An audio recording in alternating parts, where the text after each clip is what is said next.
இங்கிருந்து இந்த தீர்த்தம் பிரசாதத்தை எல்லாம் எடுத்துக்கொண்டு அவர் நாளை டெல்லி சென்று அயோத்திக்கு செல்கிறார். திரு ரமேஷ் மூத்த பத்திரிகையாளர் நம்மோடு தொடர்பில் இருக்கிறார். திரு ரமேஷ், இதனது ஆன்மீக முக்கியத்துவத்தெல்லாம் தாண்டி நிச்சயமாக இதில் ஒரு அரசியல் கணக்கு பார்க்கப்படும் தானே? அரசியல் கணக்கு இல்லாமையா இருக்கு? அரசியல் கணக்கு பார்க்கப்படுவதற்கான வழியை இந்தி கூட்டணியினுடைய தலைவர்களே ஏற்படுத்தி கொடுக்கிறார்கள். ஆரம்பத்தில் ராமர் கோயில் வருவதை வரவேற்பதாக கூறிய காங்கிரஸ் இப்போது என்ன காரணம், சின்ன சின்ன காரணம் கிடைத்தாலும் அதை குறை சொல்லி அதை பெரிதுபடுத்துகிற முயற்சியில் ஈடுபட்டார்கள். ஒரு துறவி எதிர்ப்பு தெரிவித்தார் என்பதை ஏதோ ஒரு 4-5 துறவி எதிர்ப்பு தெரிவித்ததை போல ஒரு தவறான செய்தி முதலில் வெளிவந்தது. பிறகு சிருங்கேரி பீடாதிபதி அவர்களும் காஞ்சி சங்கர மடத்தின் பீடாதிபதி அவர்களும் இதற்கு மறுப்பு தெரிவித்து இது நாடு முழுவதும் கொண்டாடப்பட வேண்டிய ஒரு விஷயம் என்று அறிக்கை வெளியிட்டிருக்கிறார்கள். அரசியலாக்குவது எதிர்கட்சிகள் தான் அதிகமாக ஆக்குகின்றன. பிரதமர் அவர்கள் அவருடைய உபவாசத்திலோ அவர் மேற்கொள்ளுகிற இந்த புனித யாத்திரையிலோ அரசியல் இருப்பதாக நாம் காண முடியாது. ஆனால் ஸ்ரீராமருக்கு அயோத்தியிலே ஆலயம் எழுவது என்பது இன்றைக்கு நாடெங்கும் பெரிய எழுச்சியும் உற்சாகமும், குறிப்பாக நாடு முழுவதும் இருந்தாலும் குறிப்பாக வட மாநிலங்களிலே இது ஒரு பெரும் உற்சாகமாக கொண்டாடப்படுவதை நாம் பார்த்துக் கொண்டிருக்கிறோம். அது தொடர்பான செய்திகளை பார்த்துக் கொண்டிருக்கிறோம். ஆகவே வட மாநிலங்களிலே இது அரசியல் தாக்கத்தை ஏற்படுத்தும் என்ற கலக்கம் எதிர்கட்சிகளிடம் ஏற்பட்டிருக்கிறது.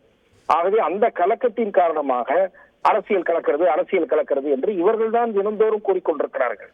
பாரதிய ஜனதா அதன் வேலையை பார்த்துக் கொண்டிருக்கிறது. ஏற்கனவே அவர்கள் பல ஆண்டுகளாக ராமர் கோயில், அந்த காசி விஷயம், அதே போல ஆர்டிகல் 370, காமன் சிவில் கோட், இதையெல்லாம் பேசி வருகிறார்கள்.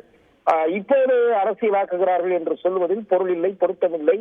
இப்போது இதை பெரிய அரசியல் பயம் காரணமாக பெரிய பிரச்சனையாக ஆக்கிக் கொண்டிருப்பது எதிர்கட்சிகள் தான் என்பது என்னுடைய பார்வை. நீங்களே குறிப்பிட்டு சொன்னது போல இதனது தாக்கம் வட மாநிலத்தில் இருக்கு. அதனால எதிர்கட்சிகளுடைய இந்த குழப்பம், எதிர்வினை அப்படின்னு சொன்னீங்க.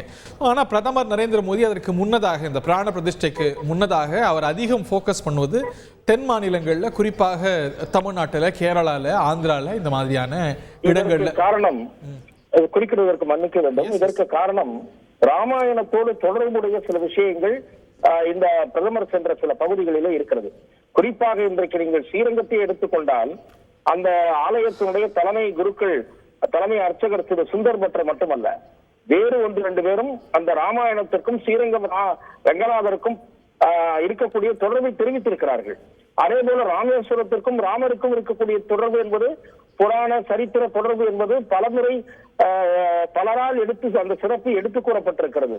ஆந்திராவிலும் இது தொடர்பான 1-2 பகுதிகள் இருக்கின்றன. நேரடியாக போய்விட்டு வந்திருக்கிறேன்.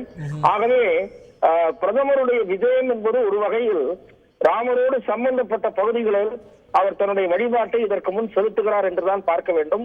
அவர் உண்மையாகவே ஒரு சீரியஸாக இதுல ஒரு விரதம் எல்லாம் அனுஷ்டித்து இருந்து இந்த தீர்த்தங்கள், மண் இதத்தை எல்லாம் சேகரிப்பது என்பது பக்தி பூர்வமாகத்தான் பார்க்கப்பட வேண்டும். அரசியல் பூர்வமாக பார்க்கப்படுவது சரியாக இருக்காது என்பது என்னுடைய பார்வை. செய்திகளை உடனுக்குடன் தெரிந்து கொள்ள உடனே சப்ஸ்கிரைப் பண்ணுங்க.